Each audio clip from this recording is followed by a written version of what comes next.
Hundreds of rallies were held around the country today under the banner Families Belong Together to protest the Trump administration's immigration policies.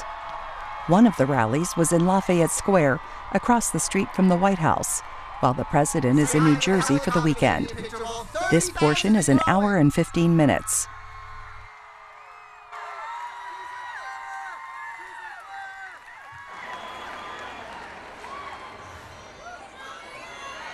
I love you too.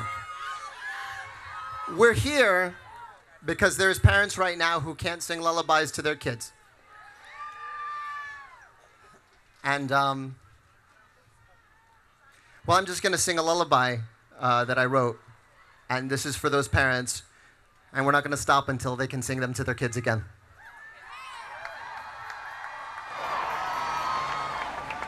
Dear Theodosia, what to say to you? You have my eyes, you have your mother's name. When you came into the world, you cried, and it broke my heart. I'm dedicating every day to you. Domestic life was never quite my style. When you smile, you knock me out, I fall apart, and I thought I was so smart. You will come of age with our young nation. We'll bleed and fight for you. We'll make it right for you. If we lay a strong enough foundation, we'll pass it on to you. We'll give the world to you, and you'll blow us all away. Someday, someday, yeah, you'll blow us all away. Someday, someday. Oh, Philip, when you smile, I am undone. My son, look at my son. Pride is not the word I'm looking for. There is so much more inside me now. Oh, Philip, you outshine the morning sun. My son, when you smile, I fall apart, and I thought I was so smart. My father wasn't around. I swear that I'll be around for you. I'll do whatever it takes. I'll make the world safe and sound for you. We'll come of age with our young nation. We'll bleed and fight for you. We'll make it right for you. If we lay a strong enough foundation, we'll pass it on to you. We'll give the world to you, and you'll blow us all away. Someday, someday, yeah, you'll blow us all away. Someday, someday.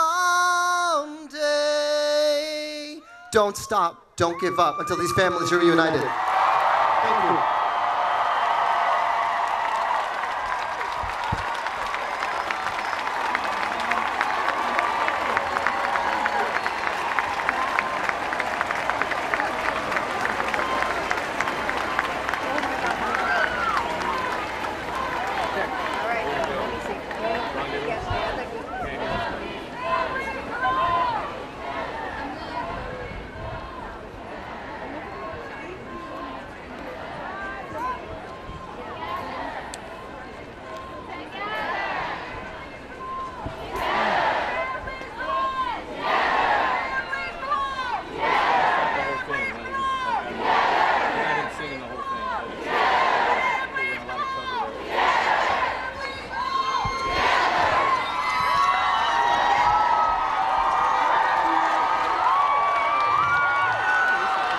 Good afternoon.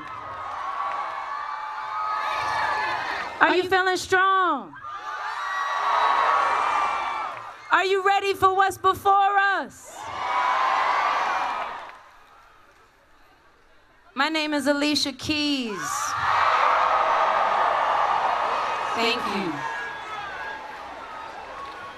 And I'm a mother. That's all right.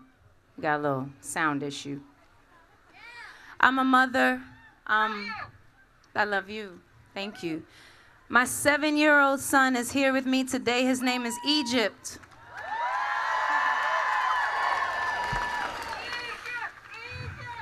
And I couldn't even imagine not being able to find him. I couldn't even imagine being separated from him or scared about how he's being treated. So this is all of our fight, because if it can happen to any child, it can happen to my child and your child and all of our children. So I'm here to read the words of another mother whose son was held in immigration detention. The names have been changed, but the words are hers. My name is Margarita. I am the mother of Carlos, who is currently being held by the Office of Refugee Resettlement in a detention center in Portland, Oregon. The first time I realized Carlos had arrived in the United States was when I received a voicemail from him in which he told me he was being held in Kansas City. When I spoke to Carlos, I felt my soul had returned to my body. I had spent nights without sleep, searching and searching for my son without knowing where he was, a torture day by day. The case manager explained to me that he was going to send me some forms to apply to be my son's sponsor, and he asked me for many documents. I was also given a home check. The investigator assured me that in a week they would have results, that for the new year they would surely give me my son. I got so excited I even bought some Christmas presents for my son. I have them. I still have them, and they're still wrapped in the Christmas wrapping paper. And they give me deep sorrow every time I see them. First they tell you in a few weeks you will have your child, then in a month, and then in another month, but they never fulfill their promise. With such delay, I have asked myself, what am I doing wrong? Have I not sent everything they asked from me? I want them to at least allow me to see him one day, if only for a while. What mother would not want to have her son in her arms, if only for one moment? So please hold this mother in your heart and never forget her family's struggles.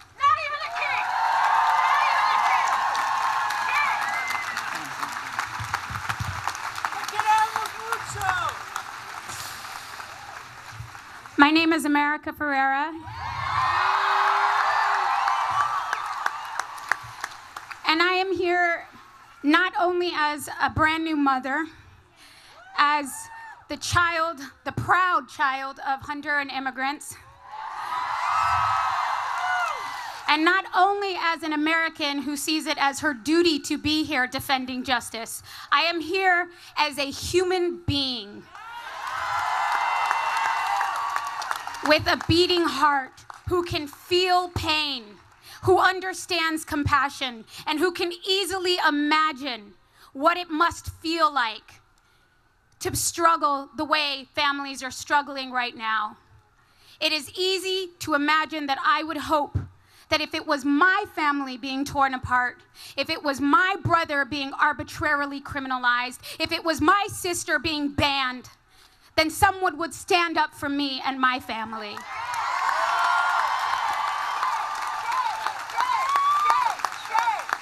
It is that simple. This fight does not belong to one group of people, one color of people, one race of people, one gender. It belongs to all of us.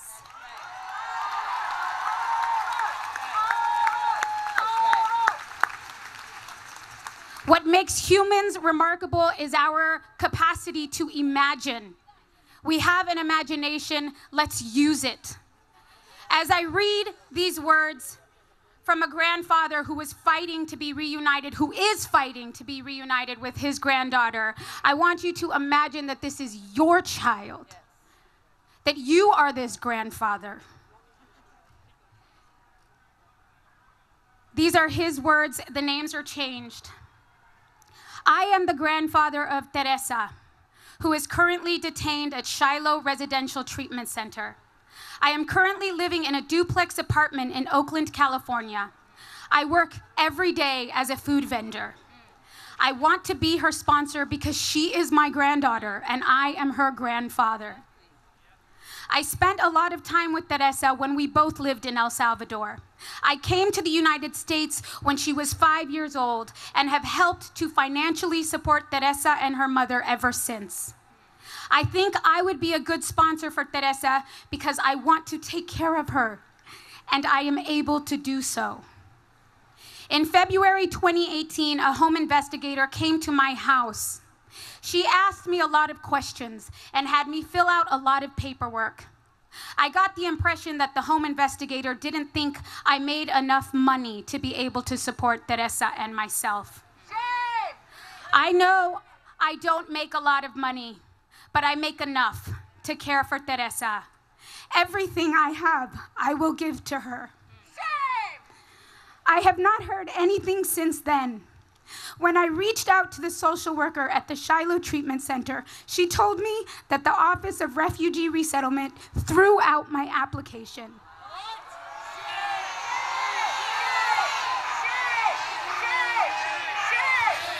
And that they are going to transfer Teresa somewhere else.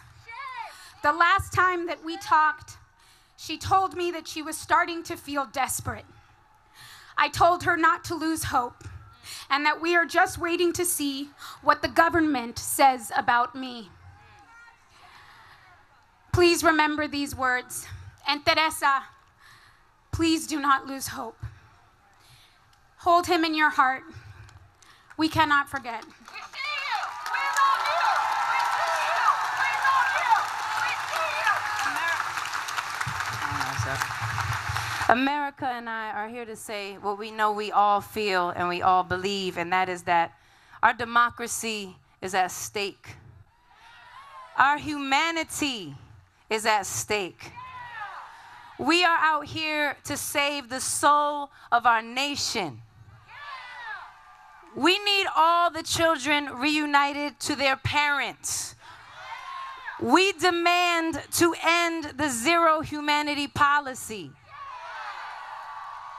We need to save the Supreme Court.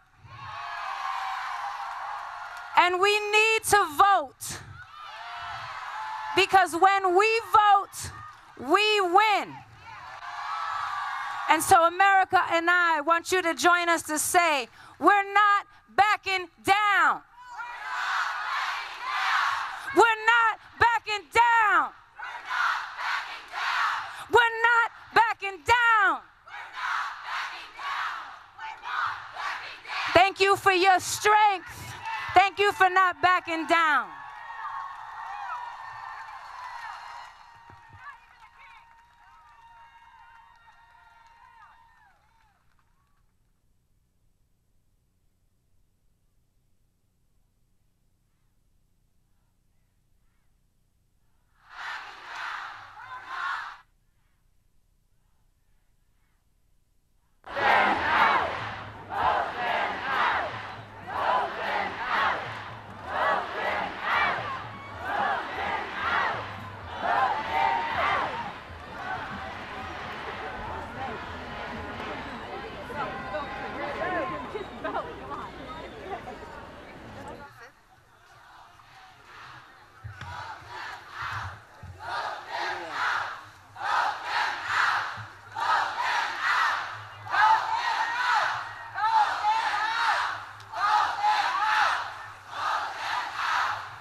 Good afternoon.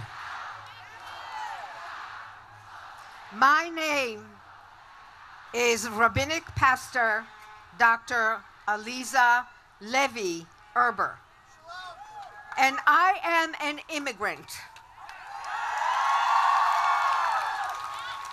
My family came to the United States to get away from the trauma of war.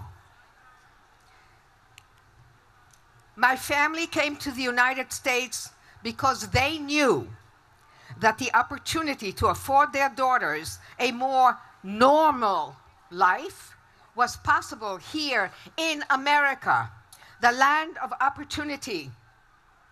As our ship rolled into New York Harbor, we passed the Statue of Liberty. Liberty, freedom. And since everyone's life matters, everyone's life matters. Children must be given the opportunity to be raised in a warm and safe environment that will cloak them for the rest of their lives. I am 75 years old.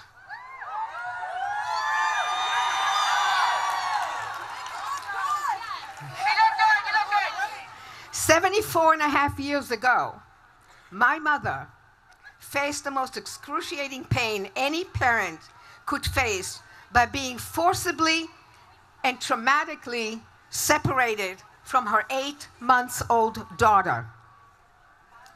I was taken away, and she, my mother, did not know where I was taken to or whether she would ever see me again. We were apart for almost 2 years and finally brought together again after the war. I did not know who this stranger who came to collect me was, and I didn't want any part of her. Years of bonding were lost and had to be started again. I was traumatized and I was afraid, and this stayed with me to today. I am a Holocaust survivor.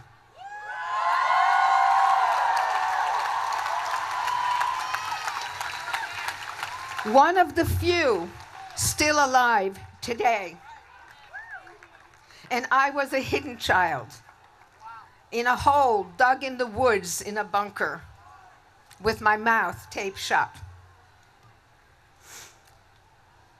2 years of parent-child bonding lost. Crucial years in a child's early development lost. The years when the love of a parent and the physical closeness between child and parent, the years when a child learns to trust the world around her and that the world is a safe place or could be, all lost. I never learned this all-important lesson, and all these children today separated from their parents have lost the opportunity to learn trust or ever feel safe in their life.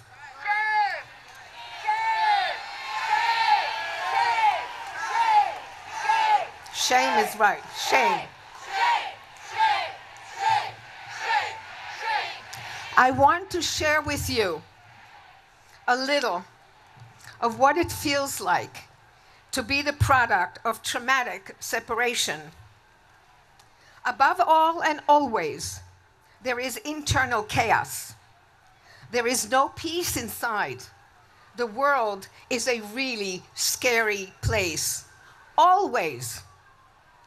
The world is fragmented with pieces of memory floating up from the subconscious mind like a jagged edge of a broken mirror, and all I see are distorted images. Can you imagine putting a child in a cage? No. Alone? No. Without her mother, without her father? No. Alone? Sure. What nightmares, what distorted truths do you think that child will have for the rest of her life? This is what traumatic separation produces, ladies and gentlemen. Lifelong fear. The fear that the shaky world that you have finally created for yourself will crumble at any moment. The fear that unless you have total control over every minute aspect of your life, will dissolve and you find yourself back in a black hole or a cage, surrounded by boots, uniforms, and guns. What does this administration think all this does to these children? And how dare they?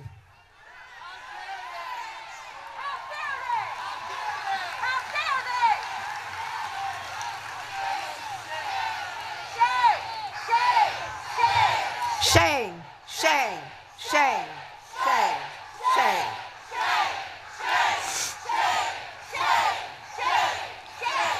When I was asked to speak today, my first inclination was to say no.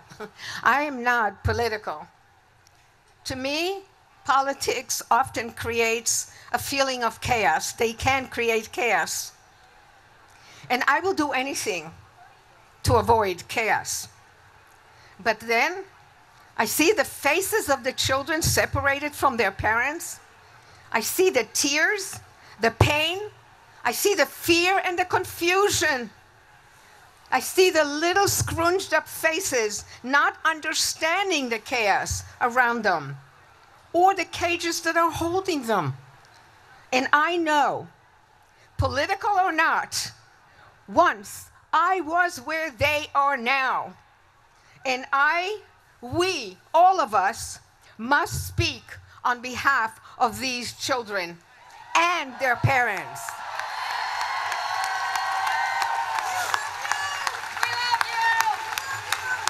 I, too, am an immigrant. I, too, was forcibly separated and traumatically separated from my parents. And I, too, must speak. Never again. Never again. Never again. Thank you.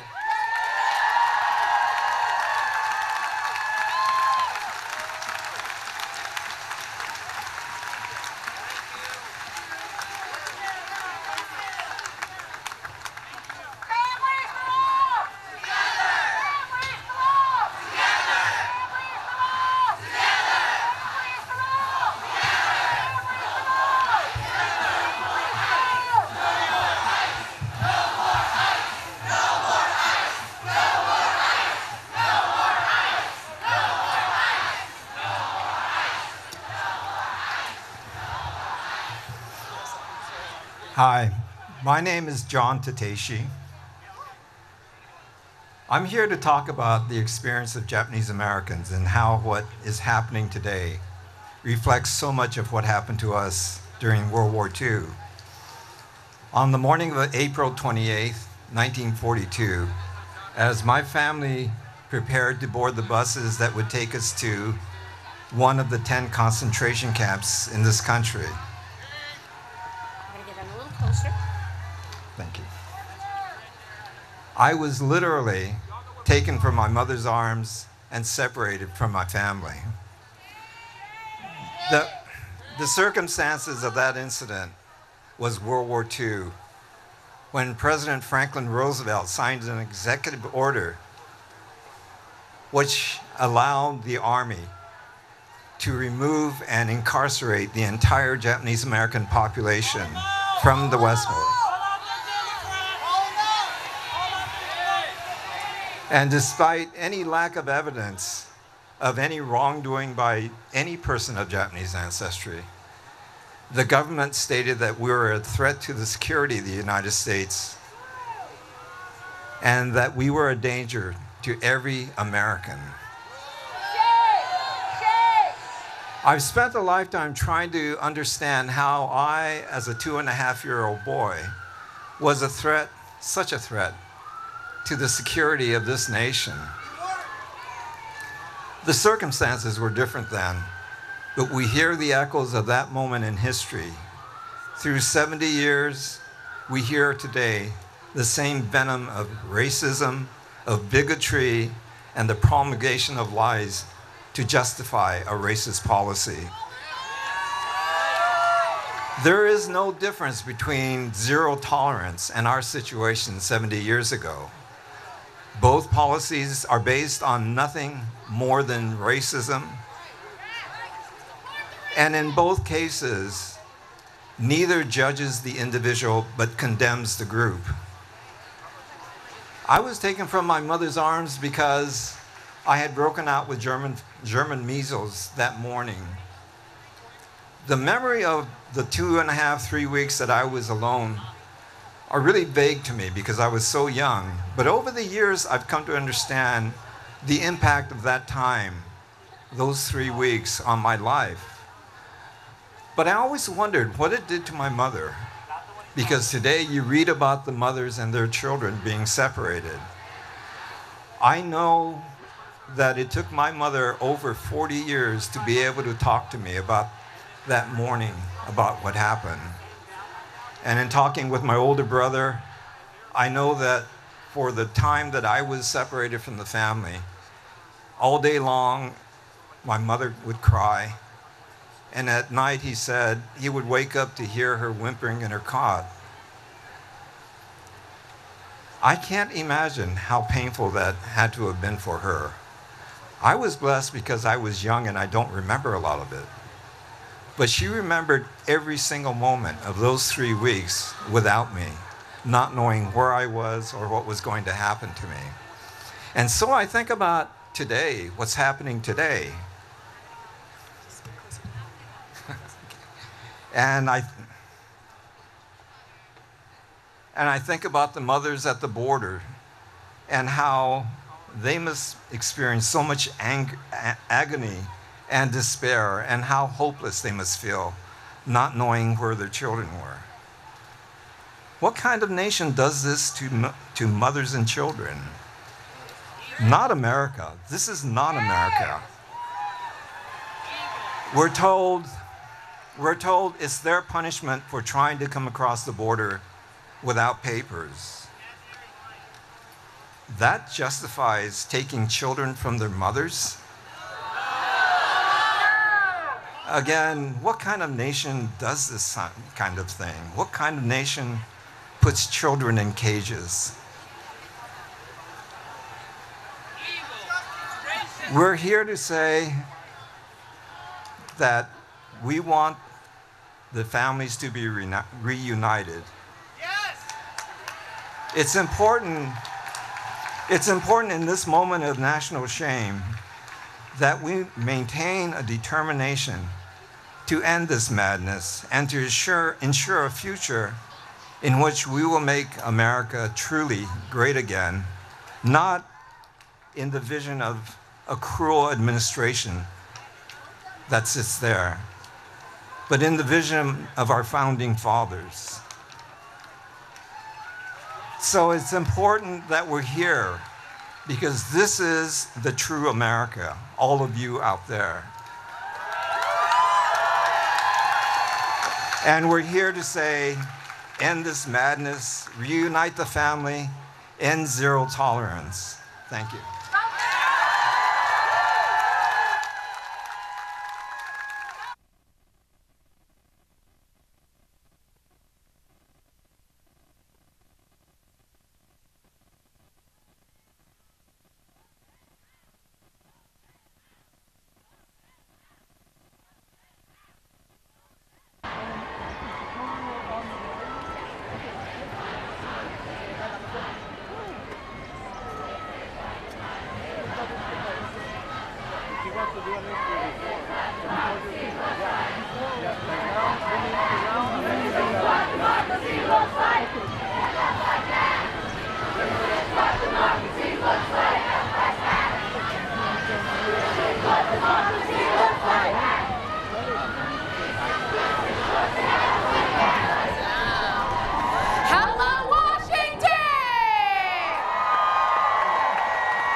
To see how many of you responded to the moral obligation to be here to demand that families belong together.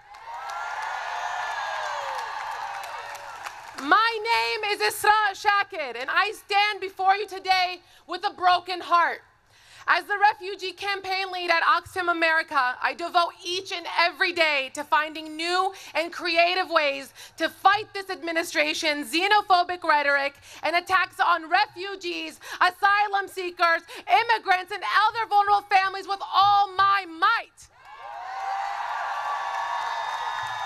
And I will not stop. We will not stop. But as a Syrian-American Muslim woman, I wake up each morning with a knot in my stomach, thinking about my own family and wondering what new injustice the day will bring. The attacks are coming at us from all sides. This past week, 5 men on the Supreme Court made it legal to discriminate against me, against my family, solely because of how, thank you, solely because of what we believe and how we pray.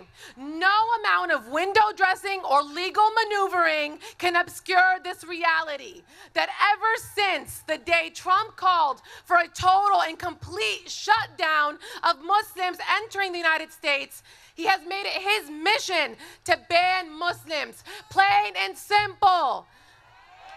Shame.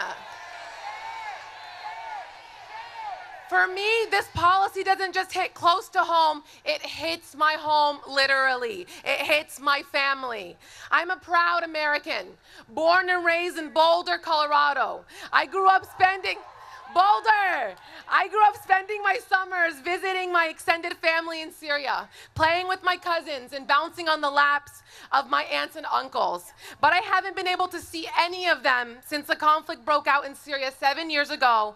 And now this Muslim ban prevents me from being reunited with them here in my home, the United States of America. And that is not okay. Days that should have been among the happiest of my life were touched by the sadness of my family's absence. Feeling like part of my heart was missing as I watched my friends hug their aunts and uncles at our college and master's graduation ceremonies. Looking out into the crowd as I married my best friend to see over half the room where my family should have been empty. How many more life milestones will my family have to miss? Will they be here the day I have my first child to watch his or her first steps? Family is everything, and nothing is more cruel than separating family members from each other.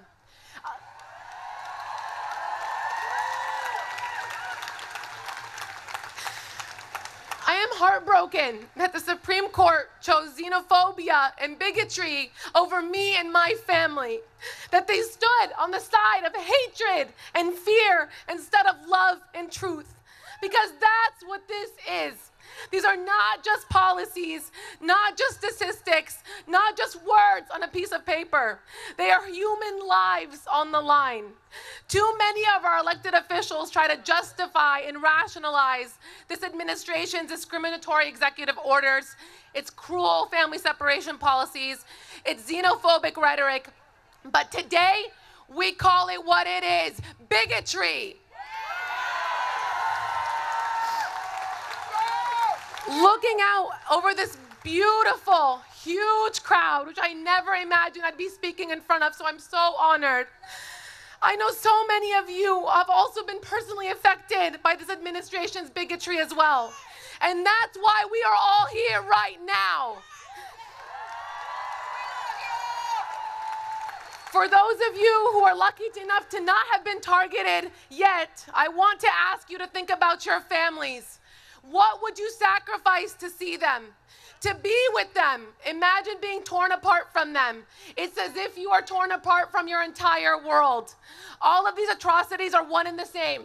Whether it's tearing children away from parents seeking safe haven from violence in Central America, or blocking a Somali refugee from being reunited with his wife.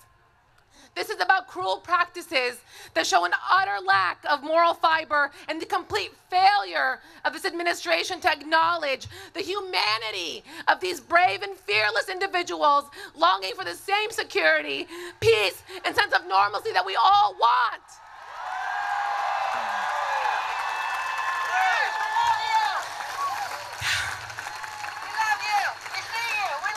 Thank you. We are tired. Too many of us know what it feels like to wake up every morning since Trump took office and be forced to fight for our rights. To have to prove your Americanness. To have to brace yourselves for blatant hateful attacks on all your identities. My family and I do not have to prove our humanity, and neither do you.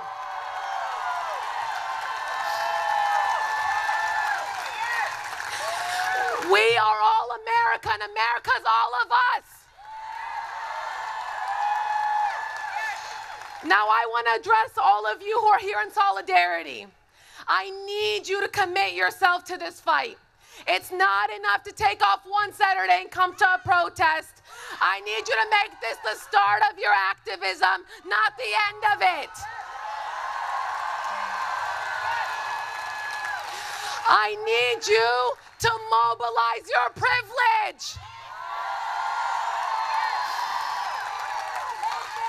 This fight is not just for today, not this week, this month, or even year.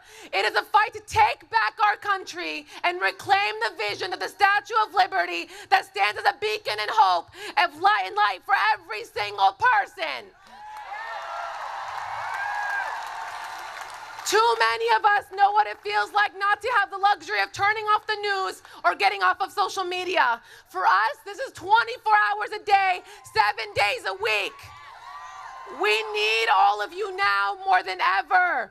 Trump is counting on your complacency, your distraction, but I urge you, prove him wrong. Stay horrified, stay angry. Do not recede into silence or indifference, as tempting as it may be. Sometimes we need you to stand with us as we lead this fight. And sometimes we need you to stand in front of us to protect us from the onslaught. And all the time we need you engaged and active as they try to divide us. Will we let them divide us? That's right, we cannot fight this alone, but united we will prevail, we know it. So will we stand united today? Every day? I need you to say it louder so everyone in the White House or out golfing can hear you. Will we stand united? Together we will continue to dissent, continue to speak truth to power, and continue to fight for our American values. This is a welcoming country, and one man in the White House and 5 men in the Supreme Court can never, ever change that. When I say no ban, you say no wall. No ban. No ban. No ban. Thank you all so much. God bless all of you.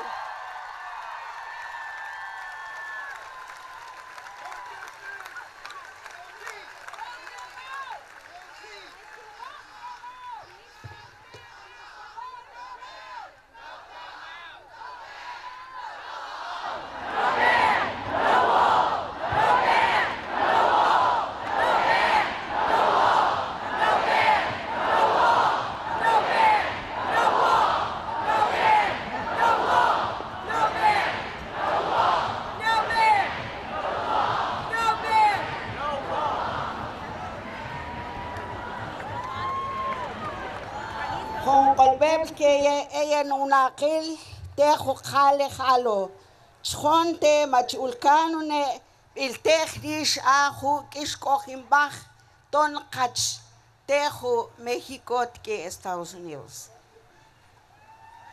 Vamos a pedir a la energía de este día dentro del calendario maya.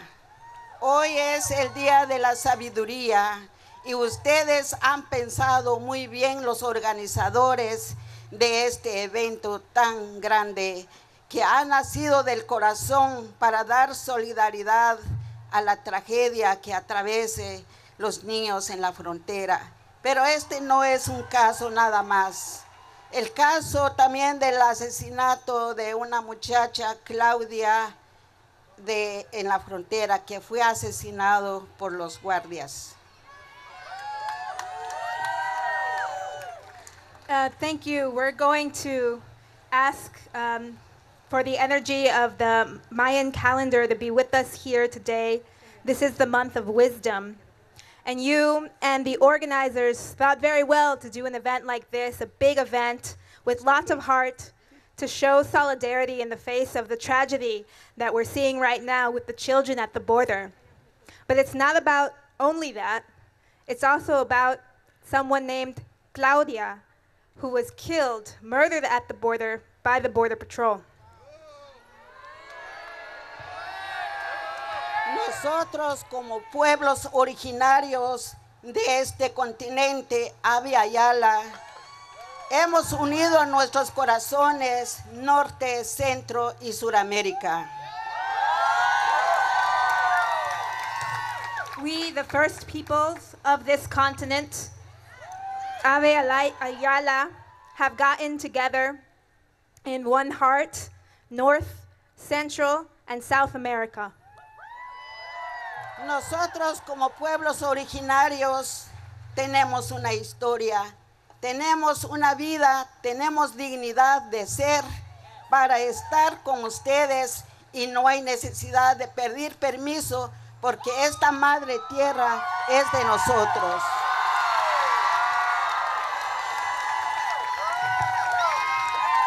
We, the first peoples, have a history, we have life, and we have a dignity to be here with you. And for that, we don't need to ask permission. Because Mother Earth belongs to all of us. Nuestros ancestros han vivido por más de 25,000 años en este continente. Yo como de ascendencia maya estoy representando a mi pueblo que también ha sido masacrado, ha sido arrastrado por el sistema del país. Our ancestors have been here for 25,000 years on this continent. And as their descendant, as a Maya descendant, I'm here representing my people who have also been massacred and dragged through the mud by this government. Agradezco a mis hermanas y hermanos de este lugar, de este sagrado lugar, que nos han dado una solidaridad, los de Piscahui. And I want to thank my brothers and sisters from this sacred place, the Piscataway, who have shown solidarity to us. No solo Sur y Centroamérica hemos llegado, pero también han venido muchas personas de todo el mundo. It's not just North and South who have come here, but also many people from all over the world. Entonces, tenemos que agradecer a la Madre Tierra, pero también hay que dar solidaridad con el corazón para que cese ese desgarre de los niños en la frontera, porque esto no es una historia hasta ahora, sino que ha sido una historia en muchos países. And so we have to thank Mother Earth, and we have to show solidarity with our whole hearts, and we have to stop this tragedy that is happening with the children at the border. And this is not a history that has just begun, but this is a history that has gone on for a long time. Vamos a pedir al corazón del águila, al corazón del quetzal y al corazón del cóndor que nos guíe en el camino blanco, en el camino que dejaron nuestros abuelos. We're going to ask for the heart of the eagle and the quetzal and the condor to guide us on the white path that our grandparents have left for us. Y les pido en nombre de estos pueblos que no nos ignoren, que nos den ese lugar para ser, que nos dé el derecho de vivir junto con ustedes sobre la madre tierra.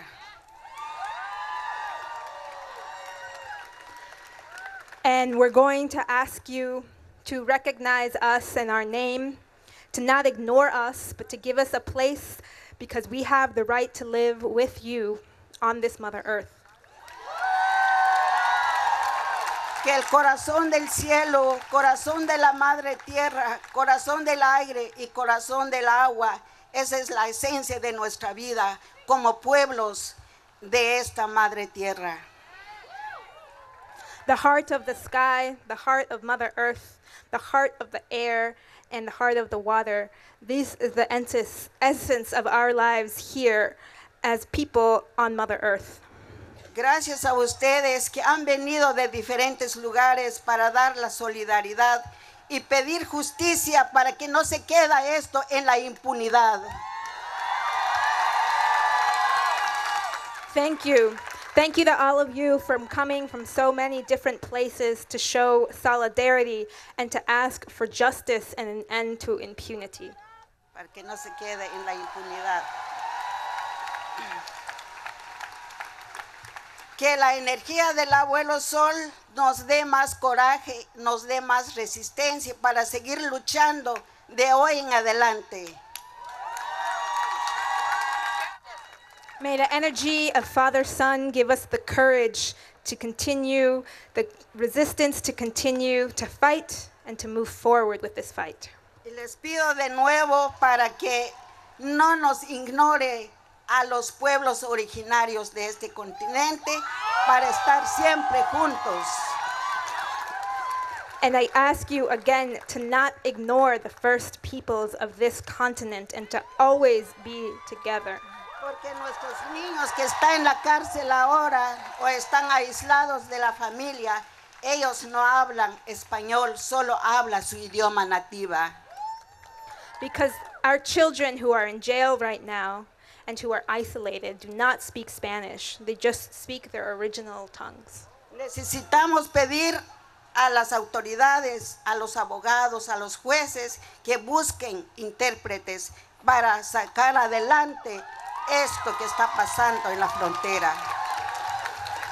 We need to ask the authorities, the lawyers, the judges to find interpreters so we can resolve this issue that we're seeing at the border. También a los gobiernos de nuestros países que pongan la mano en la conciencia, que no piensen solo en su robo y explotación de nuestras tierras, que ellos también tienen derecho de velar sobre nuestros pueblos. And also, the governments of our countries, we have to ask them to put their hearts and their conscience and not only focus on their graft and exploitation of Mother Earth, because it is also their responsibility to watch over her. Gracias por la solidaridad y siempre vamos a estar juntos. Thank you for the solidarity, and we will always be together. Until we meet again.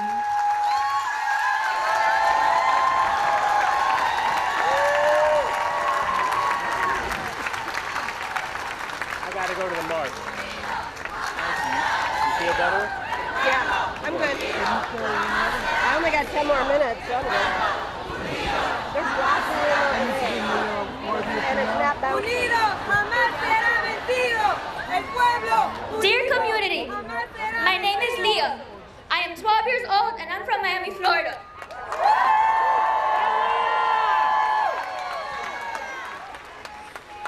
I am the proud daughter of a domestic worker who loves me very much. My mom's job is very important, unlike other governments. She takes care of children as a nanny and makes sure they are healthy and safe. Our government instead harms children and deports parents every day. I am here today because the government is separating and detaining refugee parents and children at the border who are looking for safety. Our government also continues to separate U.S. citizen children like me from their parents every day.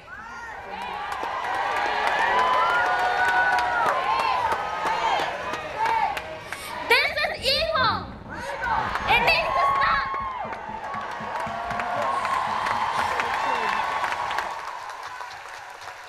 It makes me sad to know that children can't be with their parents.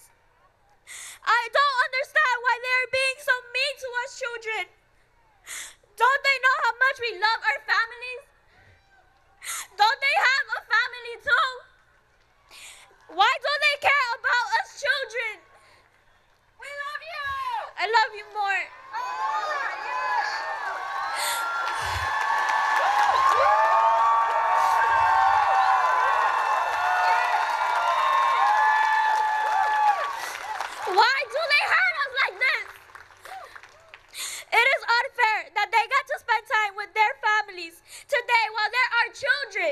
in detention centers, and in cages all alone missing their parents, who are thrown in jail.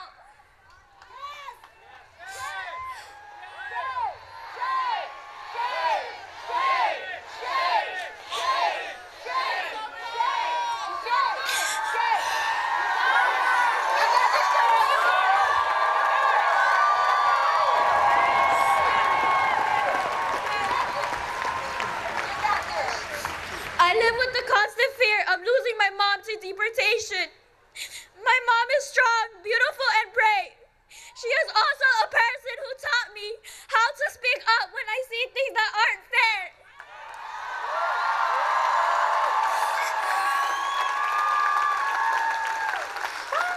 ICE wants to take away my mom from me. I don't like to live with this fear. It's scary. I can't sleep. I can't study. I am stressed. I am afraid that they will take my mom away while she is at work, out driving, or at home. I don't understand why this administration won't support mothers who just want a better life for their children.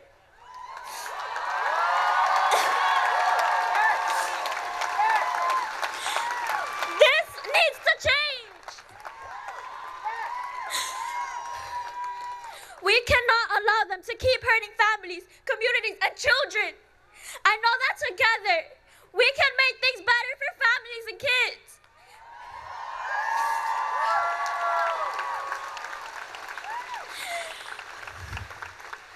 I want to be an example to other kids who are going through the same problems as me.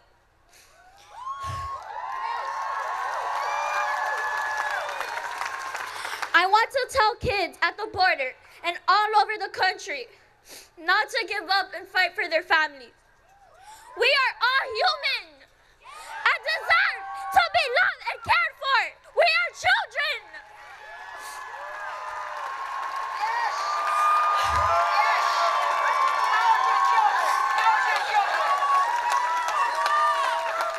Our government has to do the right thing and stop separating us from our parents and stop locking us up. I won't give up fighting for the right to stay with my mom. I am not asking for a favor. It is my right to stay as a child, to live in peace with my mother and the rest of my family. Mom, yo te quiero mucho. Lucharé por ti siempre. Families belong together. Say it with me louder. Families belong together. Thank you.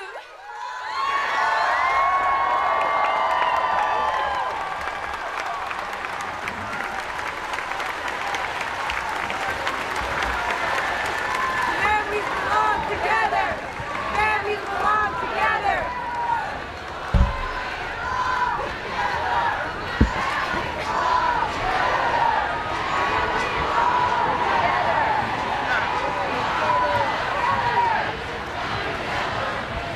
Washington, D.C. I stand on behalf of the more than 1.2 million women entangled in the United States criminal legal system. 200,000 currently in prison and 1 million on parole or probation.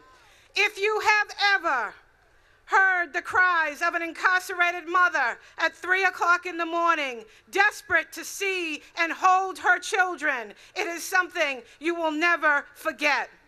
They have created policies of separation, punishment, and incarceration as an answer to the struggles of poor people and derived from the policies of slavery.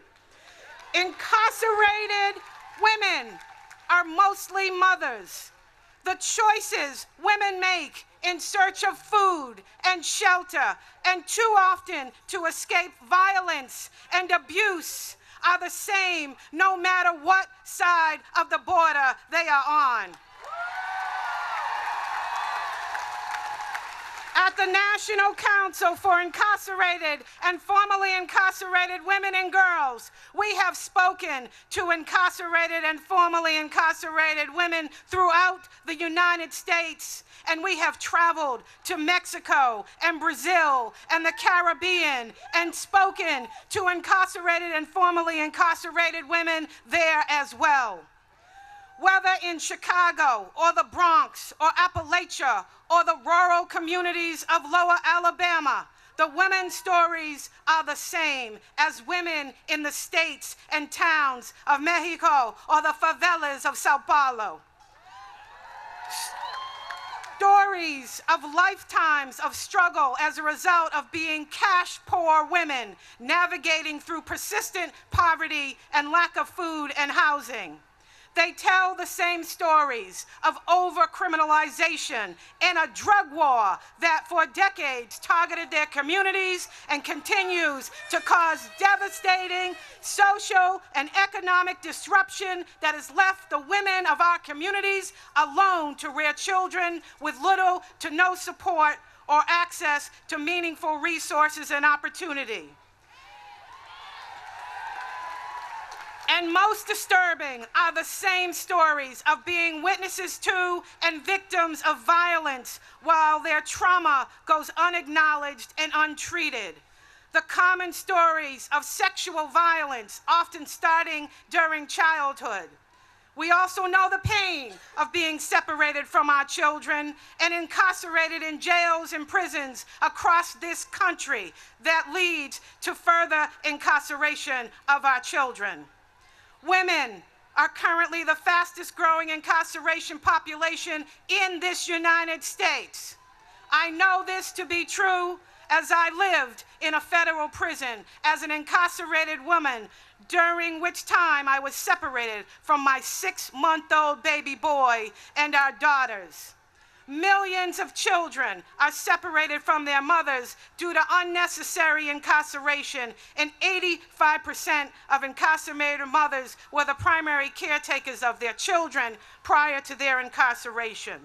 What kind of country takes the most vulnerable and harmed among us and responds to the pain and trauma with prison and protracted sentences, increasing the pain, suffering, and economic disparity that deepens the poverty for their children, families, and communities?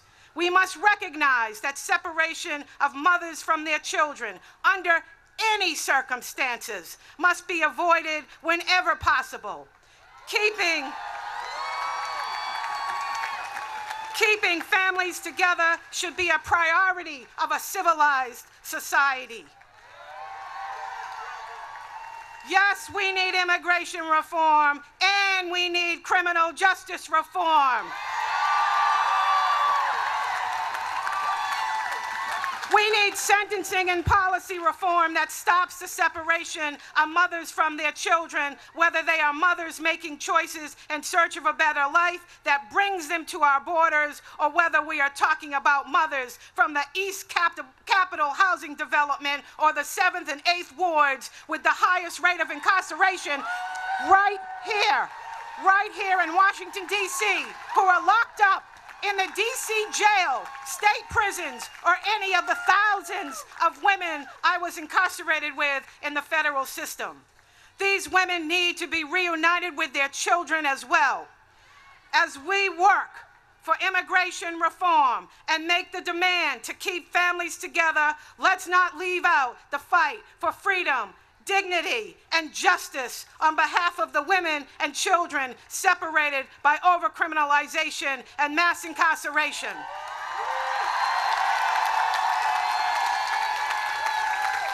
Join us in our work at the National Council for Incarcerated and Formerly Incarcerated Women and Girls to end the mass incarceration of women and girls.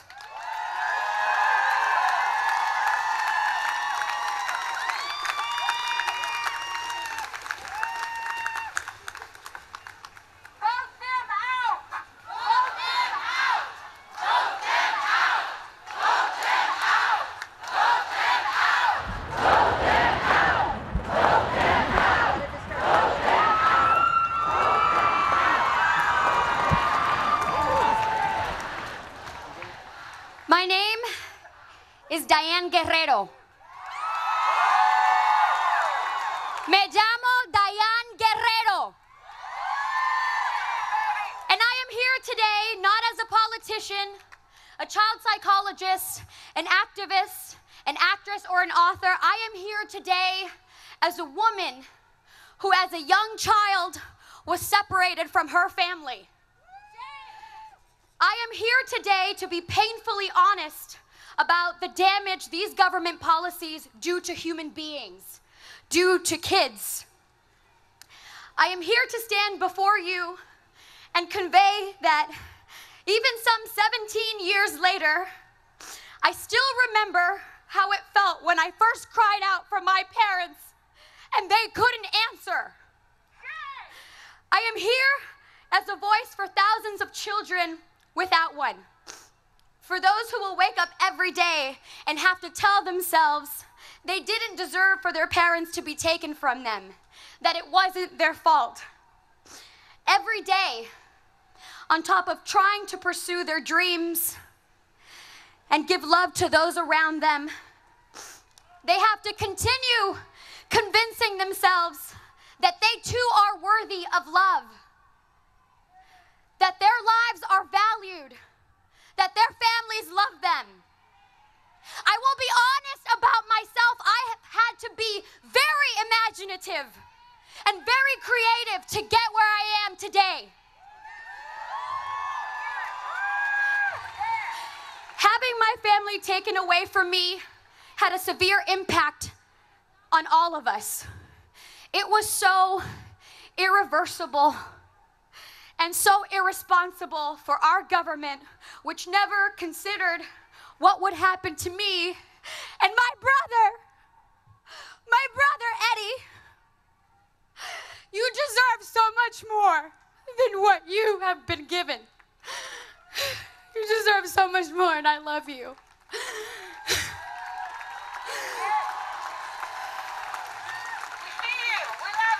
I love you. Years later, I have days where I want to change the world, and days when I cannot even find the strength to begin. I share my struggle to help open eyes to the agony that every one of these kids will face forever. It is not temporary, it is forever. It is for life. My situation 17 years ago was different. I cannot imagine living in a cage away from my parents, away from anyone I know or anywhere that I've lived. I certainly cannot imagine being detained with my parents as the new policy dictates.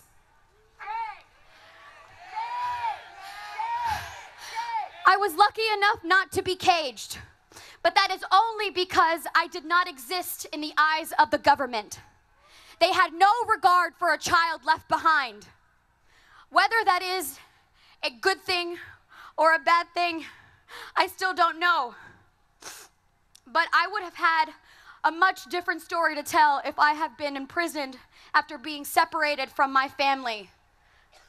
Without a warm bed, only the cold faces of ICE agents and the crinkly feeling of a Mylar blanket. I was lucky enough to be with my parents until I was 14. Having my parents tell me that I could do anything, that I was special, and that I matter. That gave me the confidence to last me a lifetime. I don't know why I was lucky enough to have people in my community take me in, to be able to continue school, or why I was lucky enough to find work or to go to college. I do know that kind of luck is 1 in a million. I also know I wouldn't have been so lucky if I had been among today's generation of children who will be irreversibly damaged by our government's actions. It's a denial of children's humanity to say that because they were born in difficult or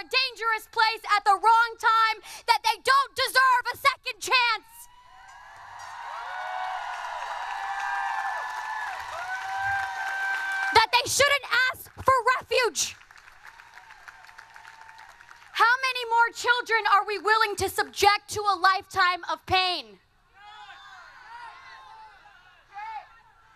Once my family was taken, I became fully aware that my community matters less to some people. That we are treated differently because of the color of our skin or where our parents were born. But we are now in a moment where we can no longer be blind to the blatant disregard of human life. This time, the stakes are too visible, too well documented to be ignored. It has reached you. It has reached all of us and forced us to ask ourselves, what kind of country do we want to be? One that violates the rights of children, including the fundamental right to seek asylum? Or do we want to be an America that values children and families and the freedom to be who we are? And let's not forget our citizen children and our citizen children of color whose lives are threatened every day for reasons beyond immigration status.